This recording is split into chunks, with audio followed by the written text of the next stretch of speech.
राधे राधे दोस्तों। आज हम सुनेंगे एकादशी व्रत में सुनी जाने वाली तुलसी माता की कहानी। तो प्रेम से बोलिए तुलसी माता की जय। एक गांव में एक किसान रामदास अपनी पत्नी और 2 बच्चों के साथ रहता था। रामदास मेहनती था परंतु ज़्यादा पढ़ा लिखा नहीं था। सुबह से शाम तक खेतों में काम करता और घर आकर बच्चों के संग समय बिताता।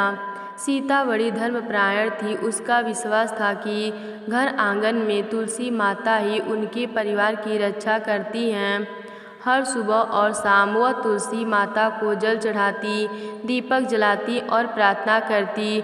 बच्चे भी माँ के साथ तुलसी माता के सामने प्रणाम करते और उनकी पूजा करते। समय का पहिया घूमता रहता है। एक वर्ष गांव में वर्षा नहीं हुई, खेत सूख गए, फसल नष्ट हो गया। गरीब किसानों के घरों में अन्न का दाना भी मिलना मुश्किल था। रामदास के घर की हालत भी खराब हो गई।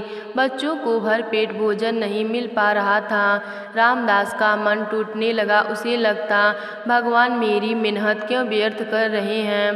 पर सीता हमेशा कहती, रामदास हिम्मत मत हारो, तुलसी माता हमें कभी निराश नहीं करेंगी, उनका आशीर्वाद हमारे साथ है।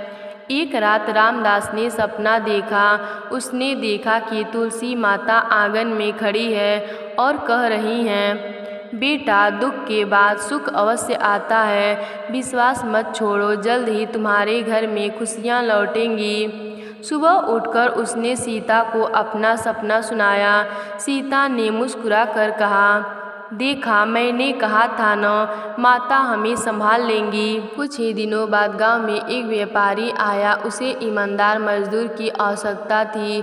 उसने रामदास को बुलाया और कहा, मैंने सुना है तुम सच्चे और मेहनती हो, आकर मेरे गोदाम में काम करो। रामदास ने यह काम स्वीकार कर लिया। धीरे धीरे घर में अन्न और धन आने लगे।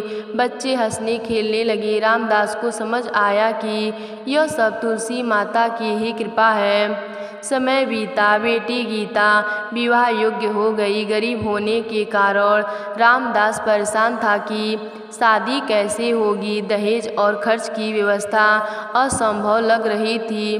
तभी गांव के पंडित जी आए और बोले, रामदास चिंता मत करो, तुम्हारा घर तुलसी माता का मंदिर है, पूरे गांव को यहाँ शांति मिलती है। गीता की शादी हम सब मिलकर करेंगे। सचमुच गांव के लोग एकजुट हुए। गीता का विवाह धूमधाम से हुआ। रामदास की आंखों में आंसू थे। उसने तुलसी माता के आगे सिर झुकाकर कहा, माता आपने हमारी लाज रख ली। शादी के कुछ महीनों बाद बेटा मोहन गंभीर बीमार से ग्रस्त हुआ। वैद्य और डॉक्टरों ने हाथ खड़े कर दिए। पूरा परिवार दुख में डूब गया। सीता दिन रात तुलसी माता के पास बैठकर रोती और प्रार्थना करती। एक रात मोहन ने सपना देखा। उसमें तुलसी माता उसके सिर पर हाथ फेरकर बोलती हैं, बेटा चिंता मत कर, माता का आशीर्वाद तेरे साथ है, तू शीघ्र ही स्वस्थ हो जाएगा। सुबह जब मोहन उठा तो उसकी हालत में आश्चर्यजनक सुधार थी। कुछ ही दिनों में वह पूर्णतः स्वस्थ हो गया। गांव में लोग कहने लगे, यह केवल तुलसी माता की ही कृपा है। समय के साथ रामदास व्यापारी का भागीदार बन गया। उसका अपना अनाज का गोदाम हो गया। घर में सुख समृद्धि लौट आई। परंतु परिवार ने कभी अहंकार नहीं किया। वे रोज तुलसी माता की पूजा करते और ज़रूरतमंदों की सहायता करते।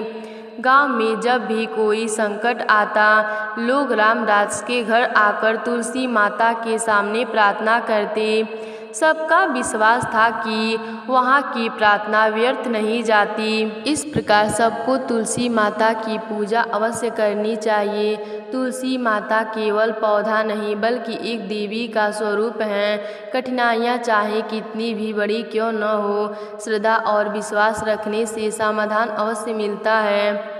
जो व्यक्ति धैर्य और भक्ति रखता है, माता उसकी रक्षा करती हैं। जो दूसरों की मदद करता है, उसके घर से सुख और समृद्धि कभी कम नहीं होती। इस प्रकार तुलसी माता की कृपा से रामदास का परिवार अंधकार से प्रकाश की ओर बढ़ा। तुलसी माता का आशीर्वाद उनके जीवन की सबसे बड़ी संपत्ति थी। तो प्रेम से बोलिए तुलसी माता की जय।